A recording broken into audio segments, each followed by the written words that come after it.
Christian Prince has his own YouTube channel called The Arabian Prophet. I talked about it before. He makes great work. He debates Muslims live on his channel. He has a lot of knowledge on Islam, a lot of knowledge on Islam. I'm saying this really meaning it. He has a degree in Islamic law and civil law. He has published books on Islam. He has made so many studies on Islam, and very often, whenever he debates Muslims, we see very often that he basically wins the debates, what we call winning. Without going any further, let me just start talking to him right away. Hello, Christian Prince. How are you? Hey, my friend, I'm fine. Thank you very much for having me in your channel, and we appreciate having you too. Thank you. Wonderful. Can you tell me if I introduced you correctly? Is there anything you want to add about yourself? You have a degree in Islamic law and civil law. You have studied Islam very much. You speak Arabic and so on. Do you want to add anything to that? I will leave the rest of the career to the Muslims to tell us what they think about me, and then we will see. Wonderful, wonderful. Nice introduction. Yeah. So, many of you have asked me so often to invite Christian Prince on my channel. Finally, he's here. We have a lot of stuff to talk about. The first thing I would like to talk about with you, Christian Prince, how open are you about your privacy? Would you like to tell us more about where you exactly come from, like country-wise or region-wise, how you acquired your knowledge, your scholarship, your information on Islam and otherwise? Well, I'm a Middle Eastern for sure, which means they call me Arab, and Arabic is my first language. And I have my degree in Islamic law, but my knowledge have nothing to do really with my degree, because in Islamic universities, they teach you nothing about what Islam is about. They teach you only what they want you to learn.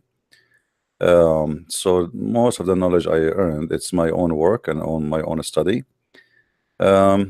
Same time, I don't really share much about information about myself, because I like privacy.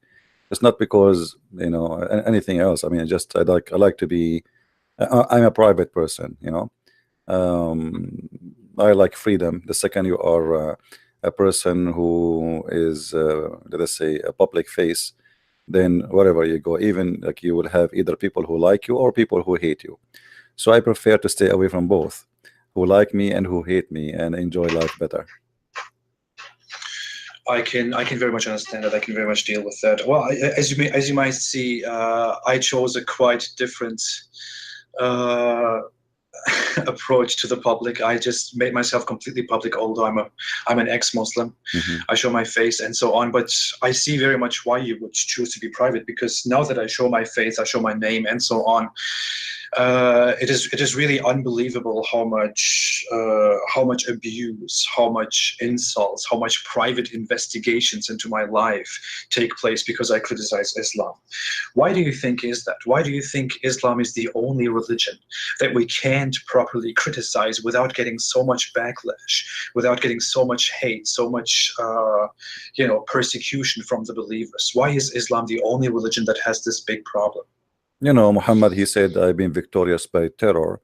And terror have many faces. They try to intimidate you. You know, even when you debate Muslims, you don't notice a debate, you notice an intimidation process. They try to intimidate you, make a mockery of you, make you feel that you are not safe, not secure, so you might lose, and maybe they can shut you up. So the whole idea is, if I can scare you, then you lost. And this is why Muhammad, he focused on terrorism, because terrorism is the way to win fast. You do not need to debate with anyone. You just put a sword in the neck of the person and he convert. So there's no need for debate. There's no need for who's right, who's wrong. The one who is in charge of terror is the one who should win. But you know, those things are not working anymore. So the Muslim, they try maybe to harass you as a person, try to put you down, try to speak about you, or creating stories about you, hoping that nobody will take you into consideration no more, and they will not, like, you will lose your credit. So even they will be willing to fabricate stories about you. You know what I mean? It's just in order to make you look bad. Yeah, yeah, absolutely. Well, they tell you even things like, you know, if you are a former Muslim, they tell you stuff like you were never a real Muslim to begin with. You have no credentials, this and that. No one will believe you, and so on. If you never were a Muslim, but if you start criticizing Islam, then they say, oh, you have a completely, evil agenda, a vile agenda against Islam, and so on and so forth. And the only thing we actually do is just criticize Islam. The funny thing is, I bring this up very often. We see so many critics of Christianity online. There are probably so many critics of Christianity online, so much more than there are critics of Islam online. And yet we have this great problem with criticizing Islam. But I want to go back to something you just said at the very beginning, which is that you acquired most of your knowledge about Islam from by yourself, not from Islamic education. I would say, as a former Muslim, I totally agree with that. Like Muslims tell me nowadays, Muslim apologists tell me nowadays very often that that I don't have any degree in any Islamic field, which is why I shouldn't be trusted as an expert on Islam. But the thing is, I educated myself on Islam very much, and you did the same. And we do this for a reason, because I grew up in Islam, and most things I learned about Islam are positive things about Islam. No one told me extensively about Aisha's age, about how the marriage stuff really works, about how divorce really works, about how wife beating really works, about all the hadith concerning, cursing the disbelievers, cursing the Jews and the Christians, fighting all the people until everyone agrees that Allah is the only God and that Muhammad is his only messenger, and so on. What is your observation when you bring up these points on your channel, on other platforms to Muslims? What do you see coming from the Muslim side? Do you see more of an apologist approach to that? Do you see denial? What can you say about that with your experience? Muslims for me is like a kid who he thought that his toy is the best, and he was worshiping it for long. And then when you show him how stupid it is, the toy he have in his hand, he start calling you names and screaming and even threatening you. But sooner or later they notice that their toy is stupid. As an example, I'm just talking to you now, and a Muslim, he challenged me to read chapter 3 verse number 61, which is one of the most funny verses in the Quran. And this is how funny they are. How you are a Muslim and you say to me, read this verse. Here you see the Christians, they are debating Muhammad, and they ask Muhammad to come into debate. And the Christian, they have knowledge. This is why the Quran called them people of the book, and the Quran never called the Muslims people of the book, even though they claim that they have one. But the funny, they are not called in their own book people of the book. So in chapter 3 verse number 61, Muhammad, because he have a disability, the same disability we see today from the Muslims who claim to have knowledge, he said to the Christians, come, bring your family, bring your women, I bring my women, bring your children, I bring my children, bring yourself, and bring myself, and let us invoke the one invoke the curse of Allah and those who they are lying. And here you will notice that if a Muslim is not mature in the way of thinking, I don't blame him, because he is following a prophet who is not mature in his thinking. If somebody want to debate you, what kind of debate this is? To say to him, bring your wife and I bring my wives, bring your children's and I bring my children's, and let us have a cursing party, and let us curse the one who is lying. Here you will notice that Muhammad is giving us a great example of the low IQ and not being mature as an adult. Because if somebody want to debate you, I mean, why Muslims don't practice the debate of Muhammad? Based on this, I will take the microphone. I will say to you, say in front. Let us say you are still Muslim and I am a Christian. I say, I swear by Allah, I invoke a curse of Allah to cut my nose if I am lying. And then you take the microphone. You say, may Allah make a car go over me if I am lying. And then I take the mic again, and I say, may Allah close the door of the van over my fingers if I'm lying. I mean, this is the most stupid debate ever. So invoke the curse of Allah on those who they are lying. But who said that they are lying? You see, if somebody he is a Buddha and he is debating me about his God, he is not lying, for he believe in that. Yes, for me what he believe in is a lie, but he himself is not a liar. So here Muhammad is giving us a clear reception, or let us say presentation of himself. He is a person who feel guilty, and he knew that he's a liar. So he want to invoke curse on the lying to prove that he is not a liar.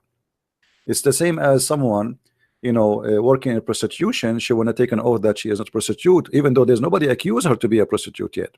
But because she knew what she have and she knew what she is, so she want to invoke curse on the one, so that will make you believe that she is not what you think. And here we see that Muslims are the same. The Muslims, they cannot debate us, so they invoke curse. I hope I did answer you based on the Quran. Absolutely.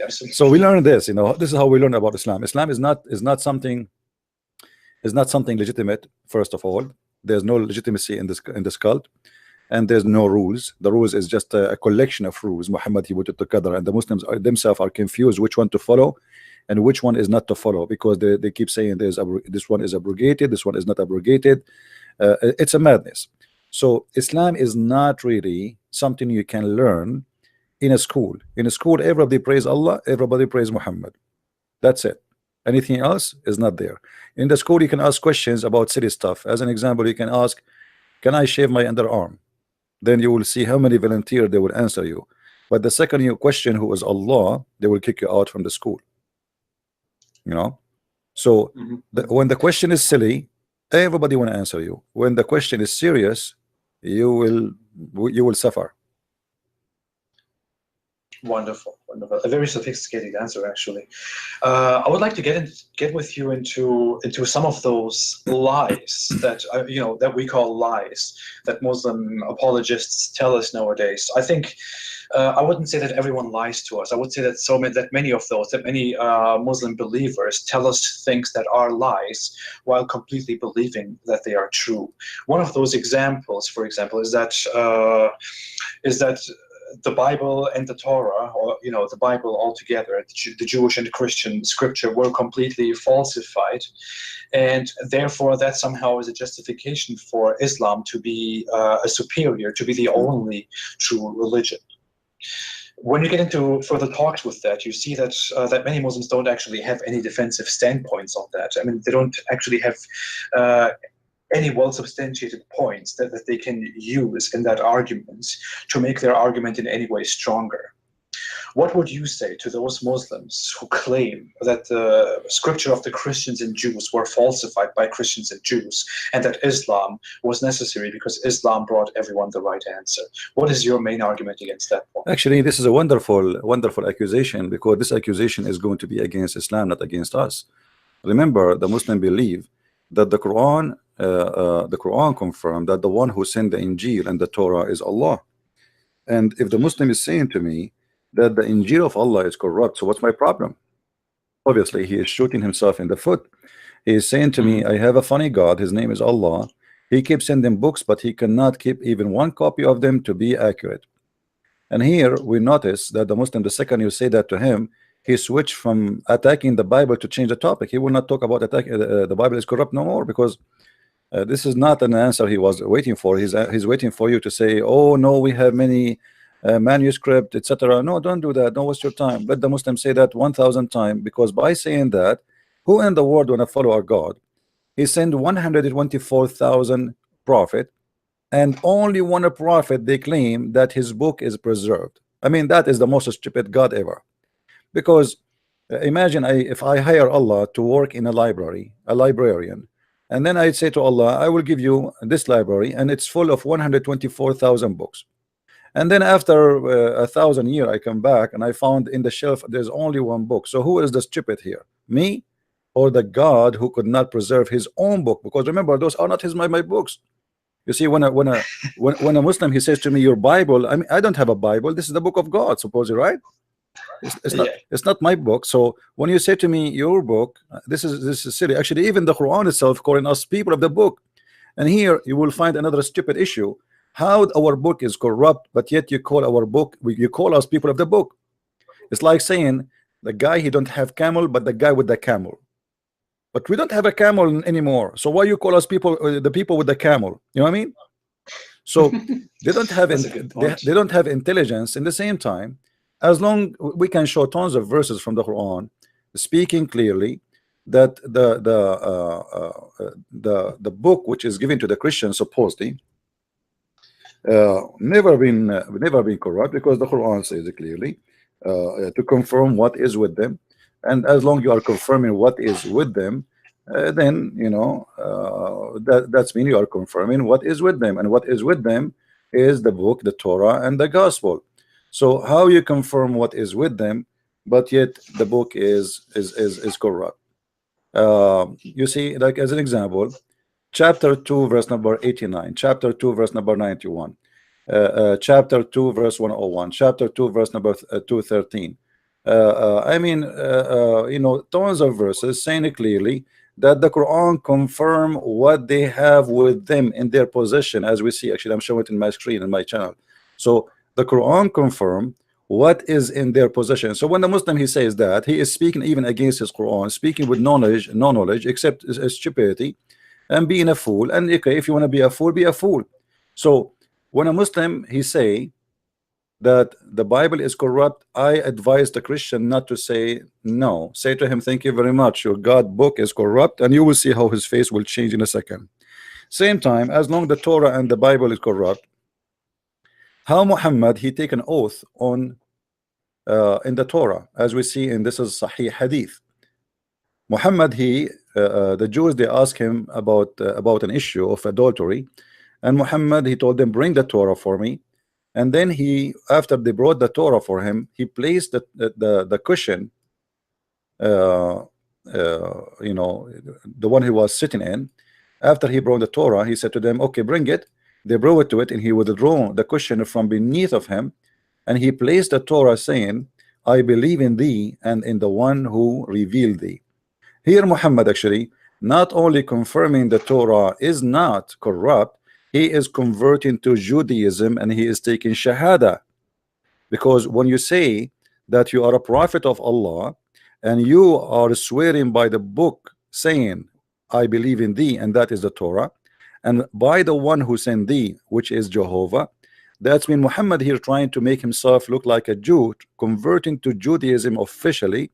And he did not take an oath by Allah, because the one who sent the Torah is not Allah. This is the Torah of the Jew. This is not the Torah of Muhammad. So here Muhammad he was trying to say he is a Jew, trying to convince them that he is one of them in order to make the Jews support him. But after a while, when he noticed that the Jews will not believe him anyway, he decided to flee and try start killing them, and because that's it, he gave up.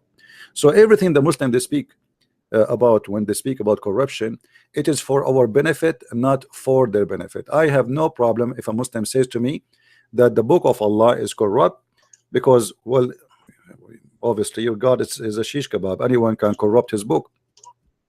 And the same happened for the Torah and the Quran. You say it says the Quran that Allah he gave the Torah to the rabbis to protect the Torah, but the rabbis did not protect it. And this is and it says actually in here that Allah he entrusted the rabbi. Allah trusted the rabbi, and his trust was a failure. That's mean Allah cannot be God, because when I say I trust you, that's mean I made a decision of trust, and that's mean there's no way you will not be trustworthy, especially that the one who trusts is God. So obviously Allah cannot be God. And okay, but some Muslims say about the whole argument, about the whole that the Quran itself says that the books have been protected. Many Muslims would say that those verses don't refer to the Bible, that they only refer to the Quran, because it is a new declaration in the Quran. That's why such a declaration that no one can change Allah's word, that no one can change Allah's books, refers only to the Quran, not to the Bible. Yeah, but what we would do I'm then, sure you have heard that argument very often. Yeah, but what we will do with the verses saying that we send the book confirming to what is with them. I mean, confirming what is with them. How you confirm what is with them if what is with them is not confirmed? I mean, it says musaddiqan lima ma'ahum. We confirm what is with them, as simple as that. So they cannot say we don't confirm it if Allah himself he confirm it. Same time, let us say that Allah he decided to protect only his book. Who is the silly here? What kind of God he is silly? He favor some of his book over other books. Is that our problem? If we go in the Quran, as an example, in chapter 5 verse number 44, in chapter 5 verse number 44, it says that Allah he entrusted the Jews to protect and to preserve the scriptures. Okay, when Allah he did that, did he made a wrong decision? Because if I hand you a book and I say to you, I trust you to protect it, and then after some time I come back and I found that you did not protect the book. Now I'm going to blame who? I'm going to blame the Jews, or I will blame myself as God. This is the Muslim translation in front of us on the screen. It says, it was we who revealed the law, which is the book of Moses. Therein was guidance and light. By the standard have been judged the Jews, by the prophet who bowed as between two bracket as in Islam, to Allah will, by the rabbis and the doctor of the law, for them was entrusted the protection of Allah book.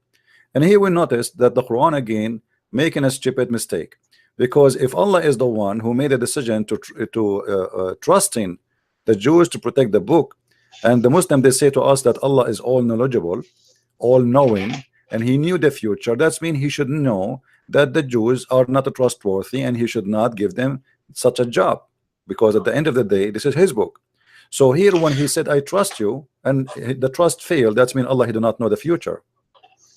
That basically means that Allah made a mistake, that the Almighty, all-knowing Allah made a mistake in choosing the wrong people.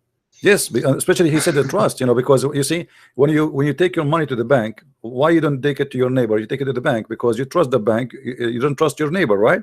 So in the bank, the whole idea of banking, that you trust that place because there is a guarantee from the government up to $200,000. If the bank go bankruptcy, the government will pay you back your money.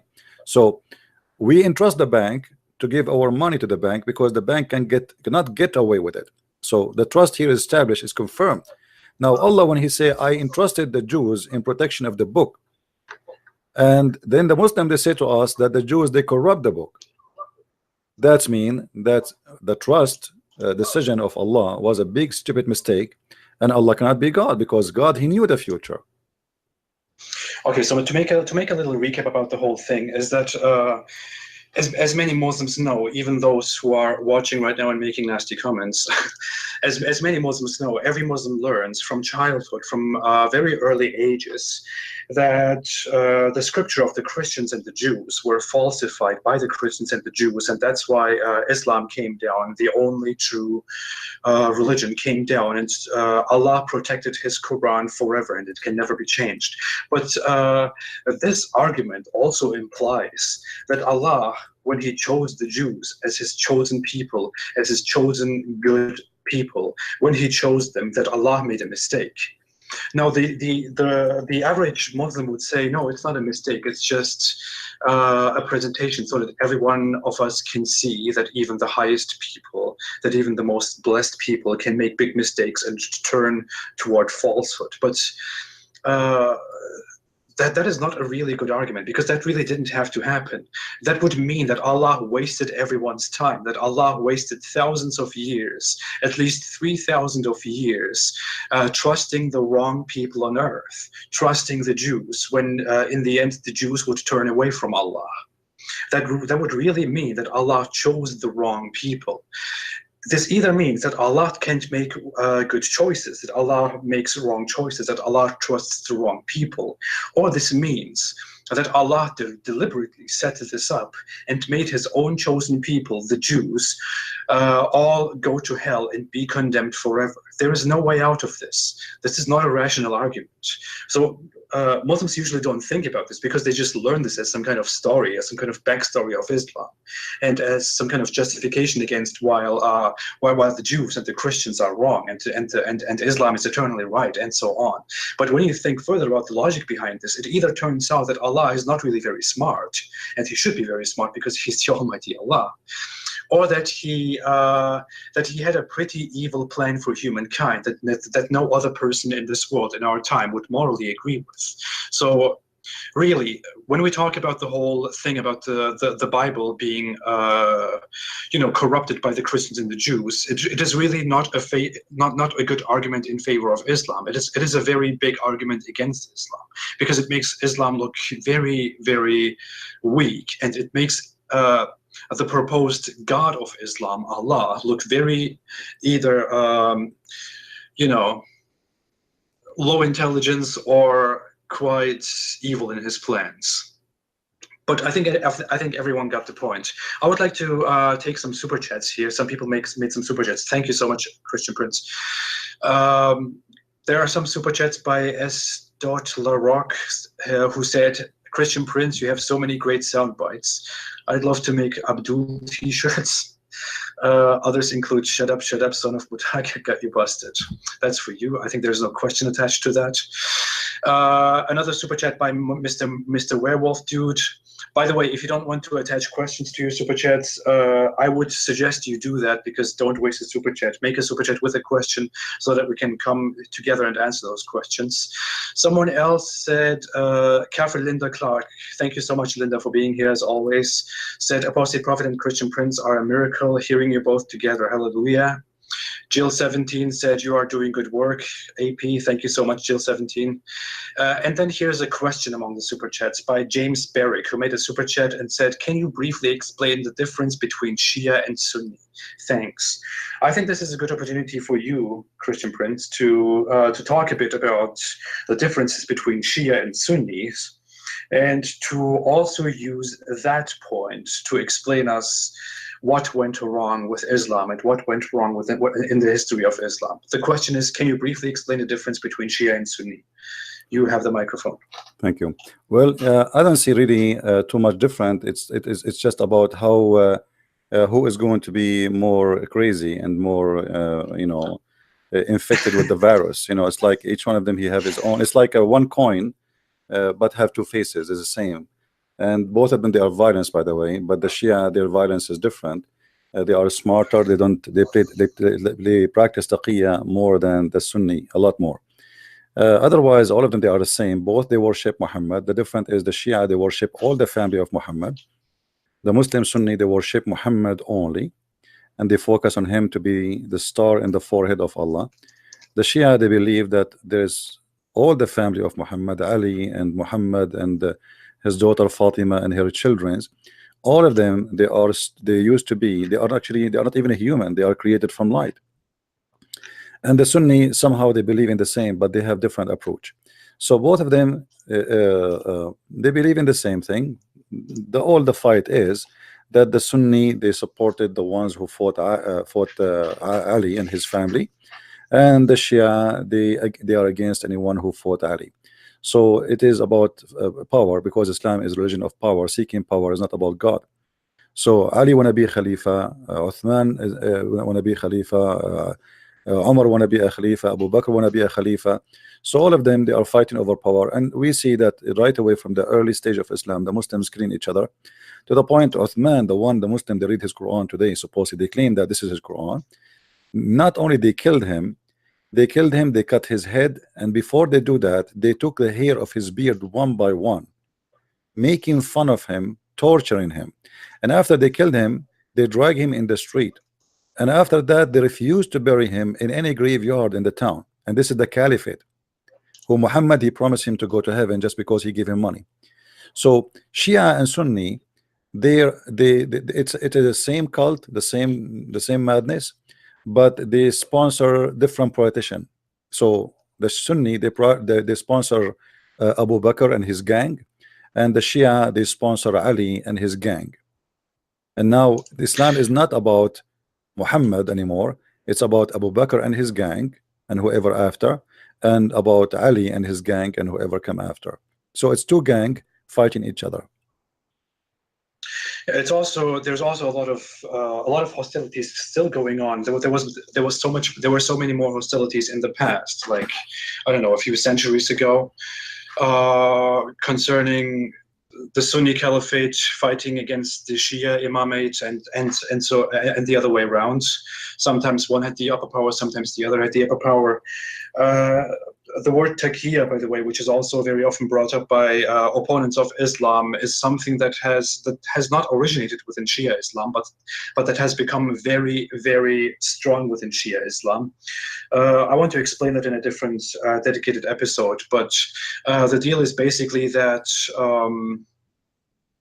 The deal is basically that the Shia have been so much persecuted by the Sunni Muslims that they started to develop this strategy of lying to Sunni Muslims in identifying themselves as Sunni Muslims. So a Shia Muslim walks around within the Sunni people of his country, and whenever someone asks him what he believes in, he would say, "I am a Sunni Muslim. I'm a Hanifi. I'm this. I'm that." So they wouldn't out themselves as Shia Muslims, so they wouldn't be killed by Sunni Muslims, or wouldn't be persecuted, wouldn't be disadvantaged by Sunni Muslims. It also shows that that Islam has been at war with itself for so many centuries, with itself, not only with others. So when Muslim apologists nowadays, especially moderate Muslims or especially fundamentalist Muslims today come out and claim that the Islamic world is only in such big misery nowadays because of the West and because of how the West bombs the Islamic world and so on, that is a complete lie. Not only has the Islamic world been at a jihad, in a fight against the non-Muslim world, against the rest of the world for centuries, the Islamic world has also been fighting itself among each other for centuries. The Shia-Sunni divide has been going on since only less than a century after Muhammad's death, and only a century ago, only 1 or 2 centuries ago, have they started calming a little bit down and tolerating each other a little bit. But if you go to Iran, or if you go to, I would give Iraq as a very nice example. If you go to Iraq and you have discussions with Sunni Muslims and Shia Muslims, you can still see in very basic, casual, daily talks, daily conversations, that the two hate each other. I, for example, have been to Iraq several times, and whenever I was there, without ever bringing up the topic, when I sat down with someone from the other side, I always heard curses against the other side, like from a Shia Muslim against a Sunni Muslim, or from a Sunni Muslim against a Shia Muslim. The divide has been going on forever. So while some people in the West especially try to sell us the notion that Islam is all about peace and tolerance, and that Muslims among themselves are completely peaceful if the evil West, if America only left them alone, the reality is completely different. In reality, there are so many different sides, especially the Sunni and the Shia, who still hate each other and who still fight each other wherever they can. The only thing now is that the Islamic world is so much inferior to the Western world, and that's why they are trying to calm a little bit down and trying to be a little bit more diplomatic, rather than just fighting and killing each other. I thought that was an important note to add. Anyway, everyone, if you want to direct more questions, you can use a super chat, or you can just type your question in the comments. I will try to compile your questions and ask them to Christian Prince, or also include them in my own talks. Christian Prince. Mm-hmm. Let me see. There have been some questions about your belief. You are a Christian, right? Absolutely. Yeah. I don't know. I've seen here someone saying that you are an atheist and that you sell yourself as a Christian or something like that. That's complete nonsense, you say, right? Yeah. Well, I am an atheist, and the way I like banana is that will make them prove that I'm an ape. I am an atheist somehow. People are funny. In the last month, we have at least 30 people left Islam in my channel, and many of them, they accepted the Christ. So how I will be in the world, I will be an atheist. That will be funny. Yeah. But anyway, I could say the same with pride about my own work. By the way, we receive so many messages from Muslims who say that that they are thankful that they have left Islam, that they have either become Christians or they have gone a different path. So it's really absolutely great when you see people typing insults and stuff in the comment section. You would think that the Muslim world is only completely outraged with us, but many are only outraged because so many are leaving Islam due to these talks, and that is a great thing to do, Christian Prince. So I would like to ask you at this point, why did you decide to do this? Why did you decide to go out and talk to Muslims and debate them? Well, since I was a young kid, if you try to learn about Islam, nobody want to talk about it. And if you are born of a Christian family, they don't even like to talk about it because they're afraid that their kids might be involved in the trouble if they speak about it. It's a very risky religion. So I decide to study so I can find answers first for myself. When a Muslim, he says to me, what we hear every day these days, and I don't know how to answer him. I have no idea what he's talking about, so I decided to study. So I decided to study Islamic law, and that helped me just to understand, you know, let us say, the structures of Islam as a cult, but did not really give me too much knowledge as know what is deep inside the cult. The knowledge you have to search yourself and study and etc. And now, as you see, the Muslims are in this ability. Almost sometime in the same day, I received between 2 to 3 Muslims leaving Islam, and most of them, they leave Islam and they accept Christ even sometime live on air. And the reason for that, the Muslims, they got shocked when they hear what Islam is about, and they never heard this before. And each time I speak to a Muslim, he said to me the same sentence: I never heard this before. I never heard this before. Well, you never heard this before because nobody want to tell you about this before, for this is not good to say. The same as in the Quran, chapter 5, verse 101 says, ask not questions. And verse 102, it says why? Because if you ask those questions, same questions, people of former generation left Islam because of them. So don't ask, don't tell. This is what Islam is about. So Islam can stand as long you know there's somebody want to force Islam on you. But there's a sword. If you leave, we want to kill you. Actually, while we are chatting now, there's a guy, he posted in your chat.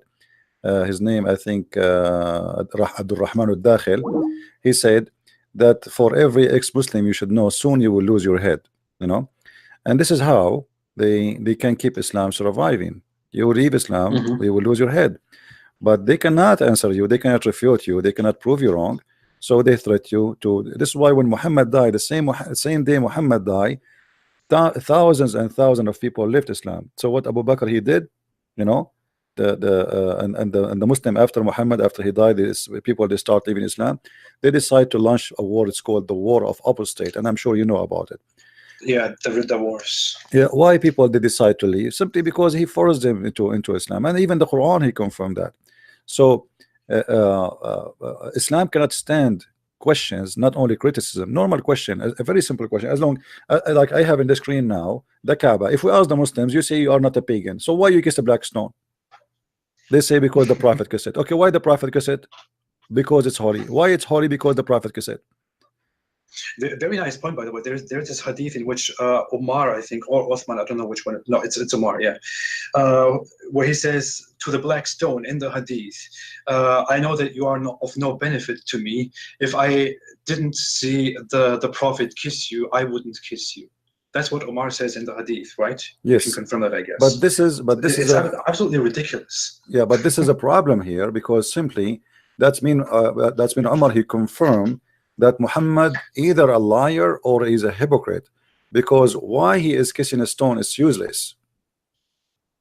They are just following it blindly. Same time, that will prove Muhammad to be a liar, because Muhammad, he told the Muslims, if you even touch the stones, not even kiss it, the two corners, if you touch them, the Yemeni corner and the black stone corner, if you touch them, those they forgive your sin.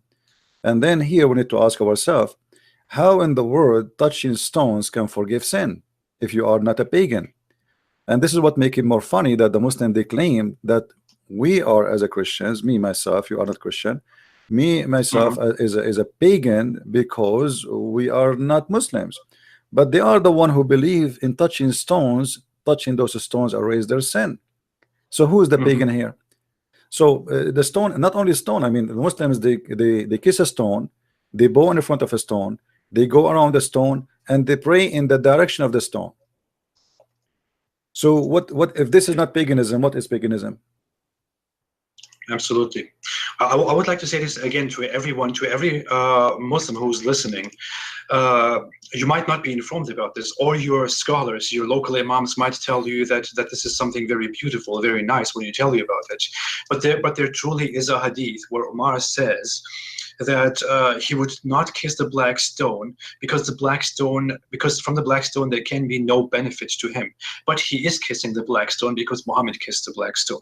This is an absolutely ridiculous hadith. If you look at it, if you think a bit further about it, without relying on the weird interpretations of your local imams, when you think about this hadith, it implies that the black stone is really of no benefit to you at all. We are talking about the black stone which is attached to the Kaaba in Mecca. And he also very clearly says that he is only kissing the black stone because Muhammad kissed the black stone. So, nowadays many Muslims come out to tell us that Islam has so many practices that are completely beneficial to humans, that are in some way spiritually or physically beneficial to all of us. They try to tell us about science miracles in the Hadith and the Quran and so on. But there is this Hadith. Why don't Muslims talk about that? The Hadith clearly says that the stone has no benefit at all, but Umar is only kissing it because Muhammad kissed the stone. So you are doing an absolutely unnecessary and absolutely nonsensical practice that was only practiced by pre-Islamic pagans before, by pre-Islamic polytheists before, that the Quran hates so much. And this practice has been adopted without any doubt into Islam, into the Quran, into Islam. And Muslims are practicing this in masses now when they go to the Hajj, to Mecca. This is really ridiculous. So every Muslim who is watching, every Muslim who is going to hear this, please think about this for 1 second and think of anything useful that you have in your head about this. It will be, you will probably end up with the same conclusion. There is something wrong with Islam. If I have any of my books, I have 2 new books I published not a long time ago.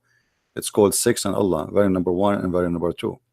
You will see that the black stone, and this is all from the history books of Islam, not from my own, that women before Islam, they used to go to the black stone, which is considered as a vagina. It is the fertility god. It used to have a clitoris inside it. They used to go and they put their hand over their vagina when they have their period, and then they place their hand inside the black stone, praying to Allah, which is the moon god, to make them get pregnant so they can have babies. And this is why Muhammad, he said that the black stone used to be white like milk, and then the sin of mankind made it black. Why? Because when women, they place their blood, those people believe that when the woman, she is not getting pregnant because simply she commit a sin, God is angry. So now what she do, she go to the Kaaba, she put her hand over her private part when she is bleeding from period, and then she put her hand inside the black stone, and then she pray to Allah to get pregnant, and then the man after that, he will come and they do hak. Actually the Hajj was not Hajj, it is hak. Hak means scratching. The male, they used to scratch their penis inside the black stone after the female, they pass by. So your wife, she go first, she put her hand over her vagina with the blood in her hand, she placed her hand inside the black stone, then the guy after that, the husband supposedly, or the spouse, he go and he place his penis in the black stone and he scratched the black stone with it, and then supposedly that will help them to have babies because that will make Allah happy. So this is a very demonic, satanic, pagan cult. Same time, when the Muslim, they say to us that this is a holy stone, and all of them, they agree. Even Muhammad, he said that the black stone is going to have 2 eyes and tongue in the judgment day, and is going to speak our sin. So Muhammad, he claimed that this stone is a living stone. It's not just a stone, it's a living stone. Even there's a hadith says that the black stone is the right hand of Allah. All of this lead us to one thing, that this is nothing but a pure paganism. So when a Muslim, he speak there's a guy in the chat, he said, why you kiss the cross? First of all, kissing the cross have nothing to do with the teaching of Jesus. If somebody do it, this is his business. But Jesus nowhere says kiss the cross. So we are talking about Muhammad kissing a stone. We are not talking about Jesus kissing cross. You know what I mean? So if you want to compare between the teaching of the founder and the I'm not accusing Muslims that they kiss a stone and that will make them pagan. I am saying Muhammad himself is kissing the stone. So because if you kiss a stone and Muhammad don't tell you to do that, then I cannot say Islam is teaching you that. But if you kiss a stone following the steps of your prophet, and you believe that this is a holy stone, and by the way, there's nothing left of the black stone. The black stone the Muslims, they have today in the Kaaba, after Al-Qurmuti, he destroyed the Kaaba and he screamed in the middle of the Kaaba saying to Allah, where is your birds? If you remember, there's a chapter, it's called the chapter of the elephant, where supposedly Allah, he sent an army of army of a bird to destroy an army of elephant. And then why? Because this is his house. I mean, you cannot destroy the house of Allah. No way. Allah will not let you do it. So in chapter 105, very small chapter. It's called the chapter of the elephant. Very funny chapter. It's claiming that Allah, he sent an army of birds to destroy an army of elephants was coming from Ethiopia to destroy the Kaaba. And this is very funny because Al-Qurmuti, he destroyed the black stone, destroyed the Kaaba. He took the black stone and then he made it pieces. And actually the Muslim now, they don't have a black stone. If you go and check the pictures, you will find that the black stone now is a small 8 pieces, and they glue it together with expensive wax with nice perfume to make it stay together. And they have to do maintenance almost every few days to keep the black stone from being stolen. It has been destroyed before Islam, and it has been destroyed several times after Islam. So it's really ridiculous. And you know, Al-Qurmuti, by the way, you said that the Sunni, they always persecute the Shia, correct? Not always. The Shia actually, the Shia, not always, for a long time. Yeah, but the Shia, they did the same. It's about who is in the power. The one in the power, of course. He humiliated the other one, and then they will find themselves they have to use the taqiyya. So during the time, and this is what Islam work. I mean, can you imagine that all of Egypt used to be Shia? How they became all of them Sunni in one day? Simply, you change the king. You change the king, everybody forced into the new belief. Who dare to say no?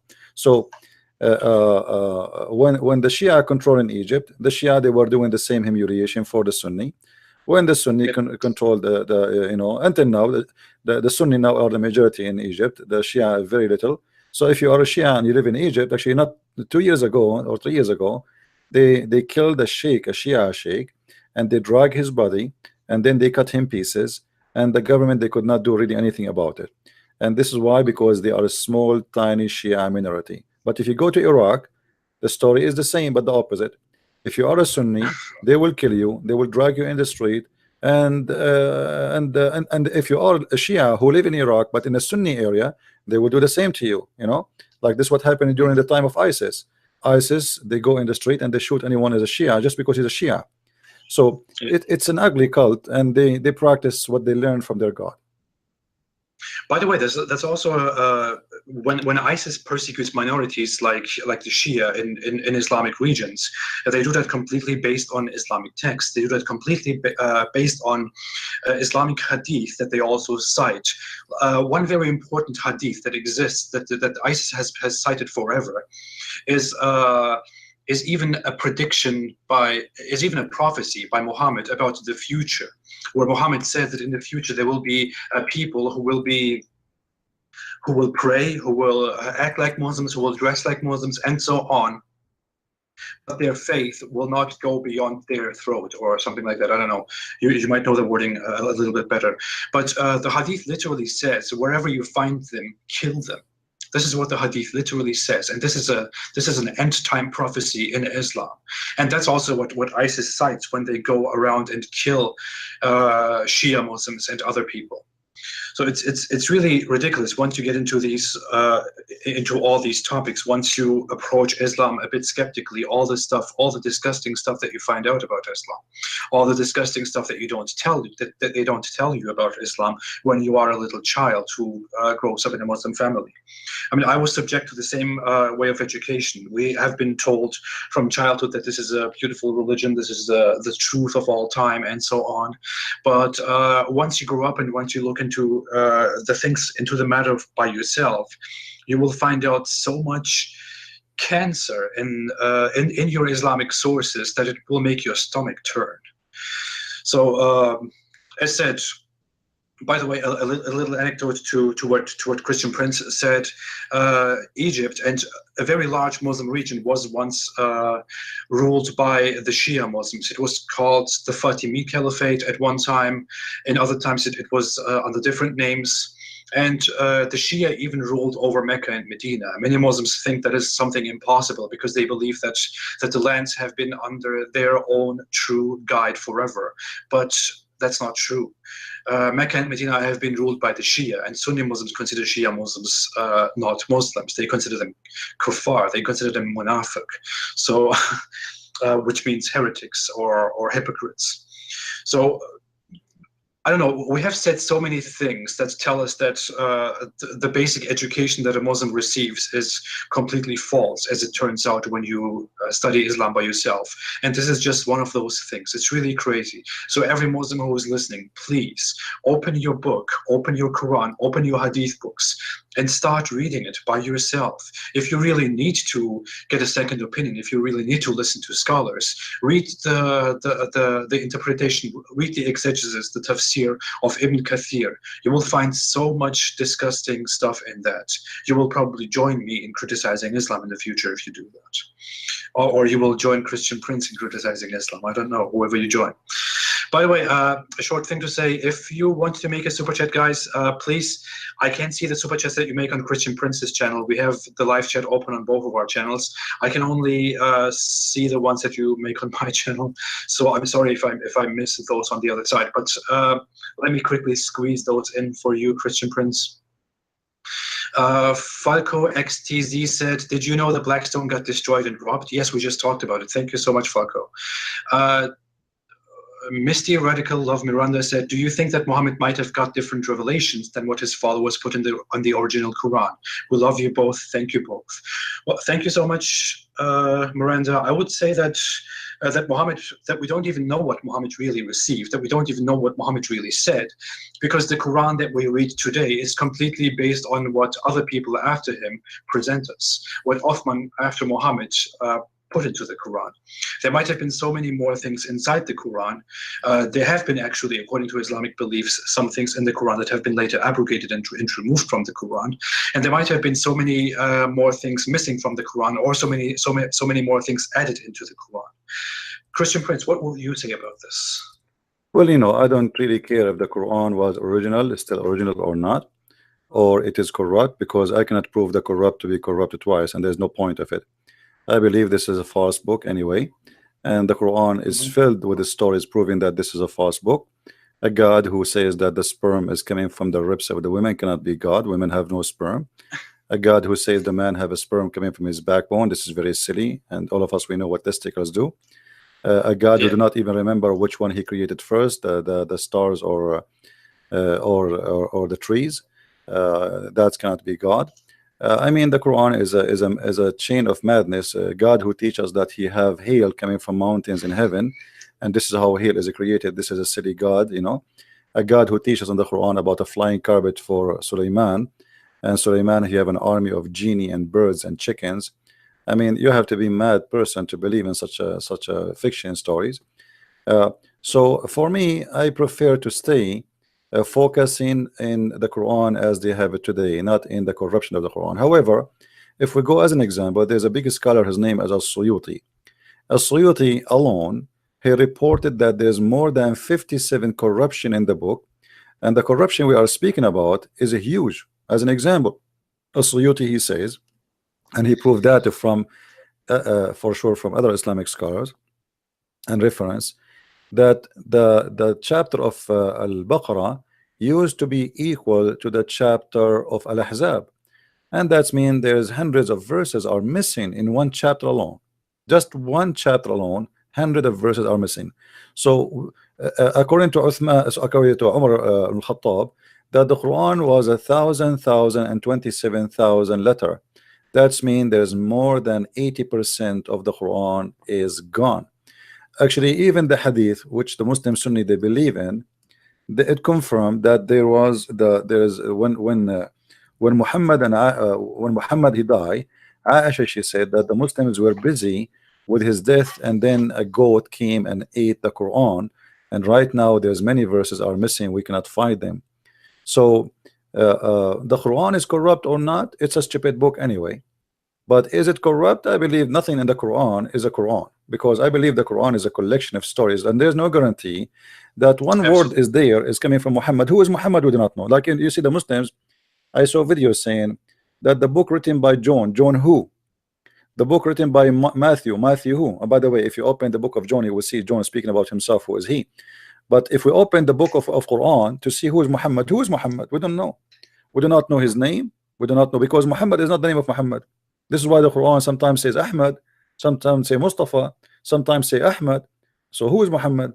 So Muhammad obviously is a nickname. Okay, who is Muhammad? We don't know. We don't have proper historical sources about that either. For example, there was the Byzantine emperor at the time of Caliph Umar, who corresponded with him, even said that Muhammad is not even a real character, that Muhammad was probably made up, and that the religion of Islam was made up by Omar and his friends. That's what a Byzantine emperor said more than 1,000 years ago. It's a historical record. It might be he's a real person. It might be. But but the name we have in front of us, this is not his name. If you read my books, I'll give you a reference where even the Muslims themselves, they speak that when Muhammad he was born, his grandfather he called him Qasim, not Muhammad. So nobody knows who is Muhammad. Nobody knows. If we read the book of history, you will see, even in my books, you will see that Muhammad was born 4 years after his father's death. I mean, how in the world this can happen? A guy, his father passed away 4 years before, and then he is born 4 years after his father, and then you say to me he is the son of a guy, his name is Abdullah. The father of Muhammad, his name is Abdullah, but yet he don't believe in Allah. So what does that mean? This is impossible. So what happened, I believe, that Muhammad, everything about him, he tried to hide his identity. Let's say he have a shameful identity. So Muhammad, maybe his father was if you read the names of the uncles of Muhammad, all of them, they are the slaves of one of the idols around the Kaaba, like Uzza and Lat and Al-Muttalib. So the names themselves are idols, and Muhammad's father, he must have an idol god too. So what they did, they changed the real name of Muhammad's father because it's a shame for that will make him the son of a guy who worship Al-Uzza, as an example. So they changed it with Abdullah. Abdullah in Arabic, if you go right now in the Middle East, if somebody would not know who is he, we say Abdullah Fulan, which means unknown. We do not know really who is he. Abdullah Fulan, which means I don't know. He is a slave of Allah. You know what I mean? What the word Abdullah mean? Like if you do not know him, I asked you who is etc. I said I don't know, Abdullah. You know, he's a slave of Allah. So I do not know his first name. I do not know his last name. I do not know where he's coming from. Abdullah. So Muhammad is a son of Abdullah, but who is Abdullah? Nobody knows. Muhammad is a son of a woman, her name is Amina, but who is Amina? We do not really know much, because even the Muslim, they say that Muhammad, when he was born, his family to try to get rid of him, and that is very weird. They send him to Bedouin women, and they say the reason, none of the female of the family wanted to breastfeed him for Muhammad. And this is a shame, because this is a tribe and they are family. You know, the tribe, this is a tribe, this is a, you know, when we talk about tribe, those people, they die to defend each other. So how in the world not even one female should want to feed the baby who was just born? Why did they want to do that? You know, so they send him out because simply he was rejected by the family, for nobody accept the birth of this child to be the son of their you know, brother. And this is why we see Muhammad is cast away, trying to get rid of him. And then when they cast him to a Bedouin woman, Muhammad, he used to have a seizure, and he faint always, and the woman, she afraid that he will die between her hand, and they will hold her responsible for his death. So she cast him back, and she sent him back, said, I cannot have him, you take your son. So the life story of Muhammad, nothing of it makes sense. What makes sense, that because Muhammad, he was suffer a lot from females, the females of his uncles, as they claim. He hated women very much, and he wanted to seek revenge from them when he got power. This is why we see Muhammad always speaking about women as they are the devil. They are the devil. So he want to abuse them the same as they abused him when he was a child.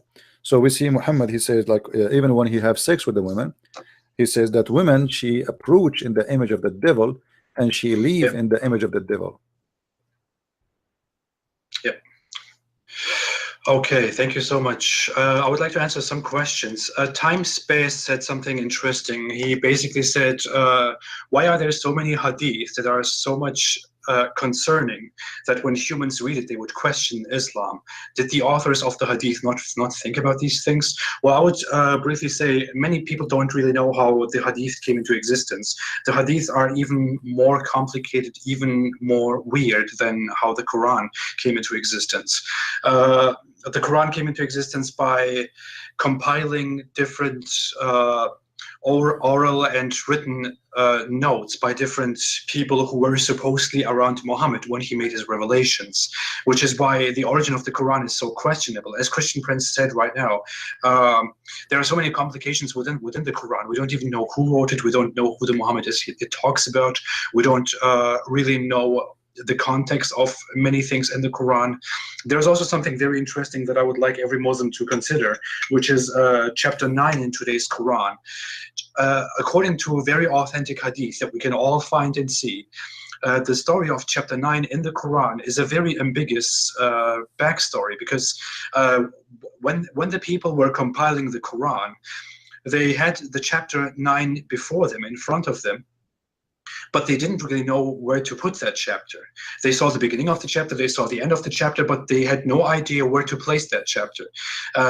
Some suggested to place that chapter into another chapter. Some suggested to place it between different chapters. And in the end, they came up with the solution that we have today, which is that this chapter is the 9th chapter, and it doesn't start with the regular start, which is in the name of Allah, Bismillah, as we see in other chapters.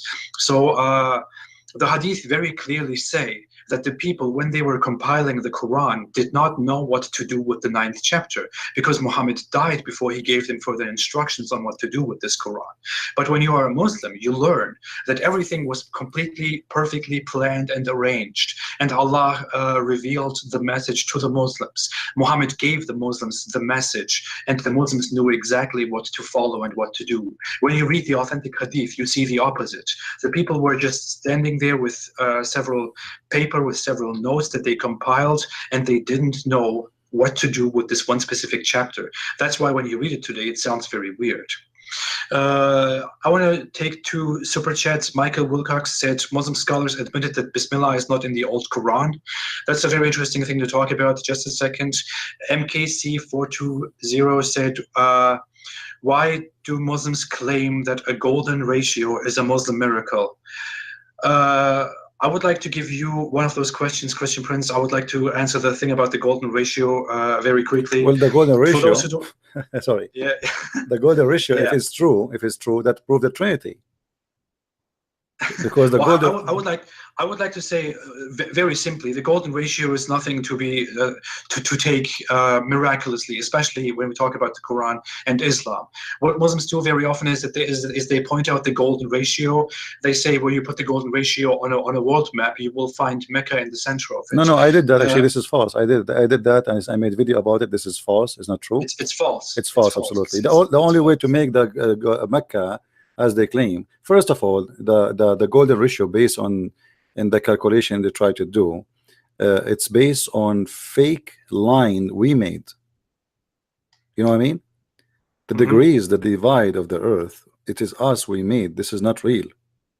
So so when we say we say your location now in the map based on satellite, this is not real. This is a map we created. This is not to do with Allah. Yes. So if you want to measure that based on this, that will be, you are stupid. It's not Allah who did that. It's me. The one who made this map is God himself.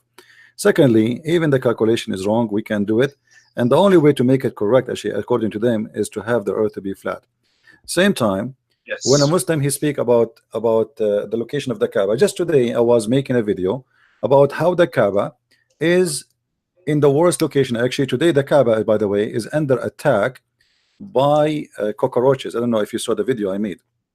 So there's billions of cockroaches attacking Mecca, and the prayer now is not allowed in Mecca until they fight it.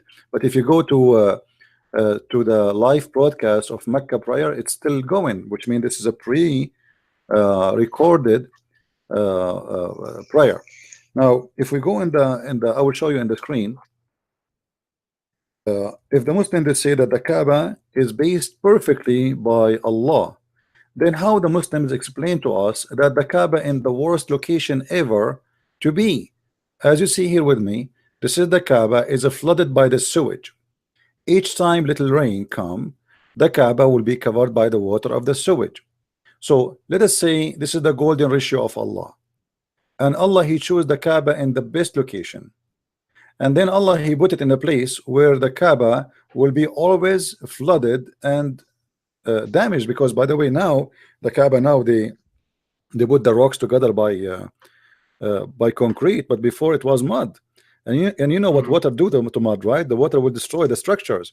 So because when the mud became wet, it is strong as long as dry, but when you put too much water, the mud will become, you know, like it became mud again, and then the Kaaba will be destroyed.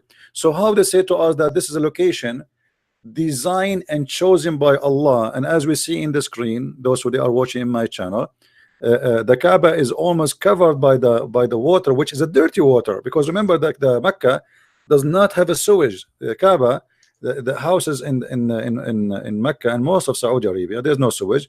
They have a poo hole. Like every house have its own hole in the yard, and then if a flood came, all the poo in the hole will fly in the top of the water, will float as if it's a cake. And then as you see, look with me in the Kaaba picture, you will see the cake is all over around the Kaaba. So here we go. Your God Allah, he chose the Kaaba, he put it in the place which you like to be holy, and now the Kaaba is covered by poop and by dead rats and dead mice and water which is coming from a sewage and a flood. So now if imagine you hire the most expensive company to choose for you a place where this is the best place in the world. Say to them, I want the best place for my house. I am God. I want a place for my house, holy place. And then they choose this place. I mean, this engineering company, they are the worst.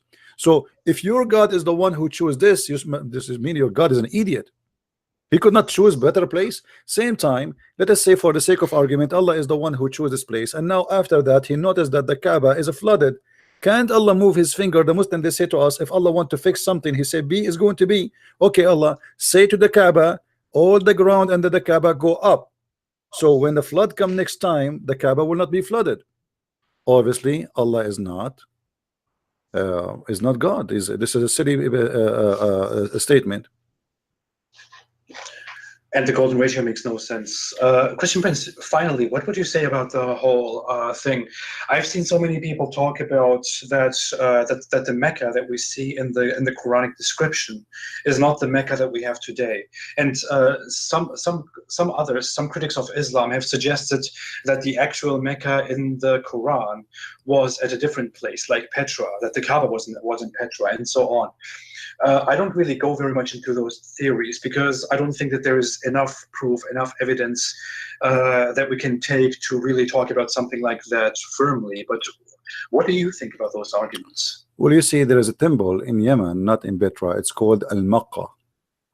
Al-Maqqa. And Al-Maqqa is a temple for the moon god. If you go to chapter 3, verse number 96, it says, the first sacred place appointed for mankind was at Becca. Now the Muslims, they try to say, oh, this is Becca, this is Mecca, and they say to you, because the Arab sometimes they pronounce the letter B as M, and sometimes M as B, and then sometimes Qa as Ka. So that's what I'm saying actually. Becca and Makkah is you know what the Quran here is saying, that there is a holy place, the first place where God he chose to be his temple is, and that is the moon god, is the temple of Makkah, which is in Yemen. And you go there, you will find that this is the temple of the moon god, and the one who built it, supposedly many historians they say that the one who built it is the Sabian. And Muhammad himself was called Sabian for a while, and even Muhammad he promised the Sabian to go to heaven, which is weird because Sabian they worship stars and planets. So absolutely, very important point. Yeah. So here the Sabian, they build the temple of Al-Maqqa, and Muhammad is confirming. This is why, if you remember, I showed a hadith that there's two corners. If you touch them, those two corners they forgive your sin. Okay, why they forgive the sin? Because one of them is the Yemeni corner. Why it's called Yemeni corner? The Muslim they say because it's facing Yemen. So what facing Yemen? Well, that will make it Yemeni corner. And why this corner, if you touch it, the same as the black stone, is going to forgive your sin? The Yemeni corner contain stones from the temple of Al-Makkah in Yemen. So what they do, like the same some Christians, when they want to build a church, they bring a bones of a saint, and they put the bones in like in the structures of the of the church, the new church they want to build, and they build a church in the top of the bones of the saint. The Muslims, Muhammad and the Arab before him, they bring stones from Al-Makkah, and because this is holy stones, so to make it simple, why you want to go and travel all the way to Yemen to touch those stones? We bring the stones for you. So we bring some stones from that temple, we put them in the wall of the Kaaba, and here we go, you have the temple of Makkah right next to your door. You do not need to go all the way there, and you can just practice your pagan religion right here in Mecca. So Mecca is a copy of Al-Makkah. A hadith even says that that when the companions of Muhammad went down to Yemen for some conquest or to invite people to Islam, there was a temple called Kaaba. That's literally what the hadith says, and the hadith goes further on saying that a companion of Muhammad went ahead and burnt the temple down and dismantled it, which is ironic because the Kaaba that we call Kaaba today is also a Kaaba. So it's very much the same thing. It's a mystery how Islam got away with that, and you see in the Islamic sources themselves that there is that there is such a thing. Such a relation between the Kaaba that we have today in Mecca and the Kaaba that was apparently also in Yemen. There was 26 so Kaaba. There was 26 Kaaba actually, you know, in the Arabian Peninsula, and all even the Muslims they agree about that. So every Kaaba, like the Kaaba is simply a mall. Kaaba is not something special. It's a mall where people they place their idols around it, and even the Muslims agree around the Kaaba there was 360 idols. And people they go there to buy and sell. It's a business place, same time it's a religious place. So there's 26 Kaaba, and every town have their own Kaaba, and they bring stones from a holy stone. If you, I don't know if you know about this hadith as an example, a Muslim, very well known Muslim said, and before Islam we used to worship stones, and if we could not find a stone, even like if we find a, let us say, I will read the hadith. This is Sahih Bukhari. It says, we used to worship stones, and when we found a better stone than the first one, we would throw the first one and take the later. But if we could not get a stone, now look at the rituals. They create and own a stone by rituals. If we could not find a stone which is better than the one to worship, we would collect some earth, i.e. soil, and bring a sheep and milk the sheep over it and perform tawaf around it. You see tawaf? So tawaf is something they do long before Islam, have nothing to do with Muhammad, have nothing to do with Abraham, have nothing to do even with the existence of the Kaaba. They make a stone from dirt and milk. They mix it together, and they make a shape of a rock, and then they go around it doing tawaf. Mean going around it. This is what tawaf mean. So this is what the Arab do always, and nothing new. And Muhammad, he just copy exactly what was before him. Absolutely, this is a very important point, especially to the Muslims who are watching, or to the Muslims who are going to watch. This is a hadith that Christian Prince just read for us. It says very explicitly. It describes very explicitly that in pre-Islamic Arabia, people used to worship stones, and people used to take stones and replace their existing stones with better stones, and then perform the tawaf around them. Tawaf means the thing that Muslims do nowadays, circling around the Kaaba. This is a very clear pre-Islamic practice. I explained all of this Kaaba story in a video that I made before, which is the most watched video on my channel, which is called The Truth About the Kaaba, in which I also tell you that the tawaf is a practice that had nothing to do with Christianity or with Judaism. That didn't exist in those religions at all. The stone that we have, the black stone at the Kaaba, and the Kaaba itself, are also two elements that are very important in pre-Islamic pagan religions and cultures. They have also nothing to do with Judaism and Christianity. And a regular Muslim is never told about this, but when you go into this, you will find out that these practices indeed come from pre-Islamic paganism. So with all of this taken into consideration, when you look at these sources, and when you use your head only a little bit, not even too much, you will see that Islam basically evolved out of pre-Islamic paganism, adopted some Christian and Jewish practices, and then started selling itself as an Abrahamic religion, as the true Abrahamic religion. But it is completely based on pre-Islamic Arab pagans and their rituals. Muhammad, he copied, Muhammad, he copied from here, from there. Muhammad, he tried to make, as an example, in the beginning, Muhammad, he don't have something it's called Ramadan. So what Muhammad used to do? Muhammad, he was looking around him, and everybody have a fasting except him. So he decided to have fasting, like the Christian have fasting, the Jews have fasting. So how come the pagan have fasting? So he need a fasting day.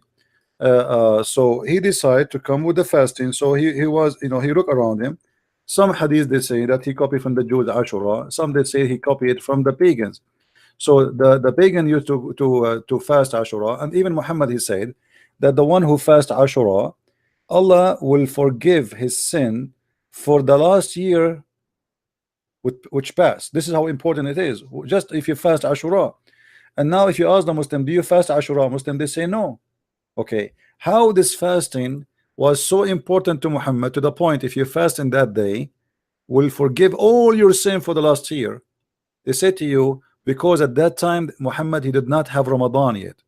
So we replace Ramadan, we replace Ashura by Ramadan.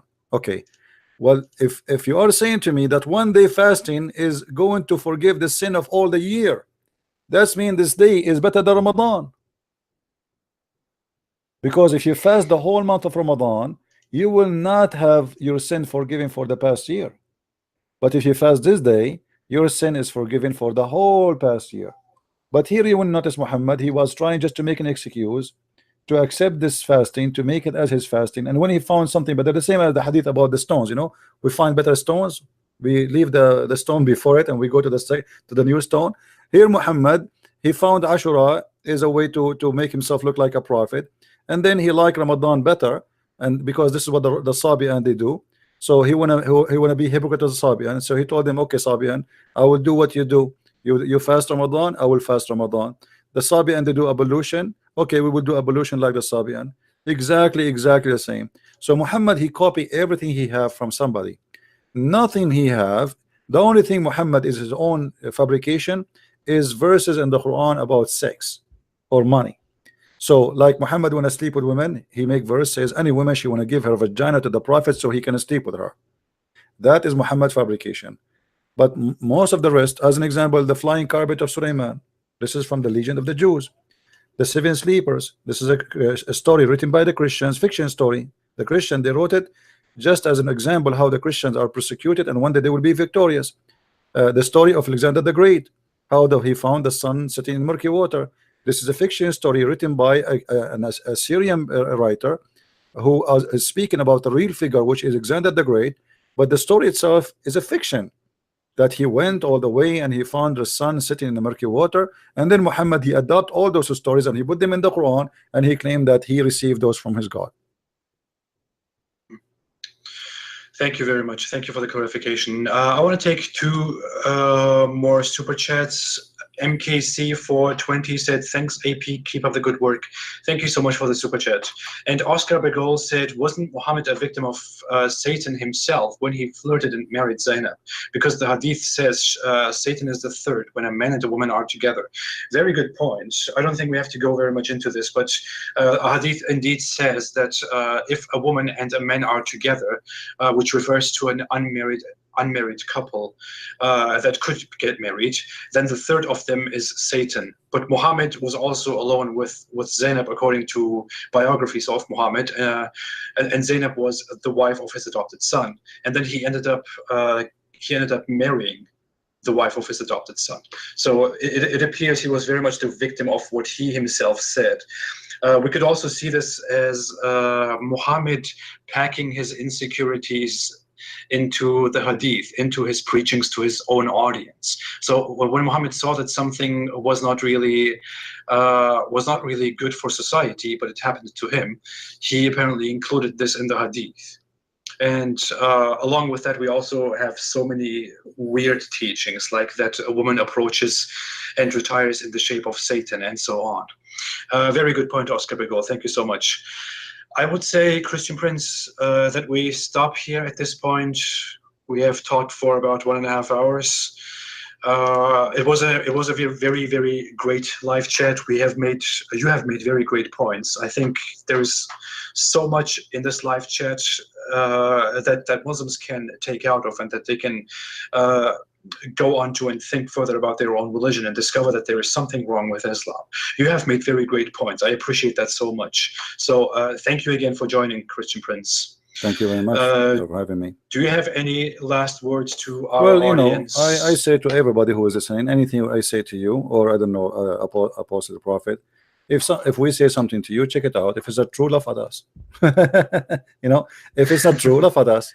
Here we go. We show on the screen all the reference. We show you that this is what happened, and you cannot run away. You can call us names. You can say whatever you want, but you cannot get away from what is in the screen. This is your books. This is your reference.